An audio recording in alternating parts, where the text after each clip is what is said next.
प्रणाम कर लीजिए, यही आशीर्वाद रहेगा। पीठ में दर्द है तो डॉक्टर बाबा जी इसको क्या करे, ये बाबा जी क्या करे। जैसे किसी को रोग है, किसी को दर्द है तो डॉक्टर के पास जाए। आशीर्वाद से नहीं ठीक होता। देखो बस वही समझ में नहीं आता, इसी भटकाओं में सब भटक रहे हो। कोई जंतुर बांधेगा, कोई आशीष, इसीलिए तुम सब अच्छे कर्म करो। पूर्व के पूर्व कर्मों के पाप से हमें दंड मिलता है। अच्छे कर्म करो, नाम जप करो, माता पिता की सेवा करो, सद्भाव से चलो। अभी ये कर्म नष्ट हो जाएंगे, किसी से जंतुर बंधवाने की जरूरत नहीं, किसी से आशीर्वाद मांगने की जरूरत है। अब नाम जप ना करो, खाओ मुर्गा मांस, पियो शराब, करो व्यभिचार करो, तो बाबा जी आशीर्वाद दे दे तो कोई आशीर्वाद काम नहीं करेगा। दुर्गति होगी यहाँ भी और वहां भी। हमारी बात समझो।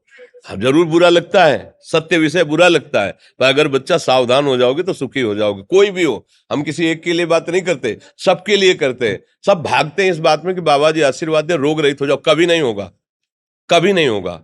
तुम्हारे आचरण ठीक होंगे तब तुम्हारा सब काम बनेगा। हाँ अब देखो ना, खा रहे हैं जीवों को उबाल उबाल करके मांस, पी रहे हैं शराब, कर रहे हैं बेविचार, बुद्धि भ्रष्ट होगी और नष्ट होना पड़ेगा, क्योंकि आचरण गलत है। कोई आशीर्वाद किसी का काम नहीं करेगा।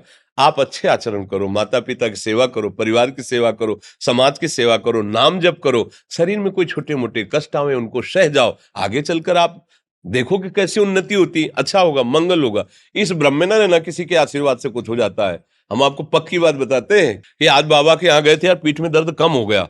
ये तुम्हारा पुण्य लग गया, पुण्य बन गया, तुम्हारा कर्म। तुम आए ना यहाँ, तो जो जो पाग आगे धरे कोटिन यज्ञ समान, साधु दर्शन के लिए भाव से आए तो तुम्हारा वो रोग नष्ट हो गया, तुम्हारे कर्म से नष्ट हुआ। तुम सत्कर्म किए ना, उससे कर नष्ट हुआ। बात समझो बच्चा, आप हमारे घर के हो सब। आशीर्वाद देने से हम कई बार कहा कि अगर तुम सुखी हो जाओ तो हम किसी से न मिले, चुपचाप अपने कमरे में बैठे केवल आशीर्वाद देते रहे सबको। लेकिन नहीं सुखी होगे, सुखी होगे तुम अपने कर्म से।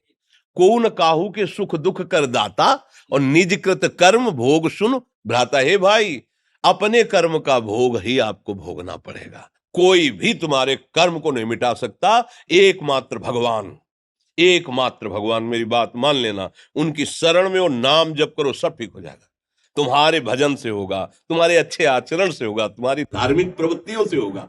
अब ये बात ना समझो तो फिर हम क्या कह सकते हैं। नहीं, हाँ यही तुम्हारा जन्मदिन की सफलता है कि हमारी बात मान लो, राधा राधा रटो, कोई नशा मत करना, अपने माता पिता की सेवा करो, समाज की सेवा करो जितना। और जो कष्ट है वो स्थायी नहीं है। आज विपत्ति आई, कल खत्म हो जाएगी। अभी दिन है, फिर रात आ जाएगा, रात है तो दिन आ जाएगा। ये क्रम चलता रहता है, हमें निराश नहीं होना। सूरवीर योद्धा की तरह हमें जीना है यार, कायर की तरह नहीं जीना है। जी।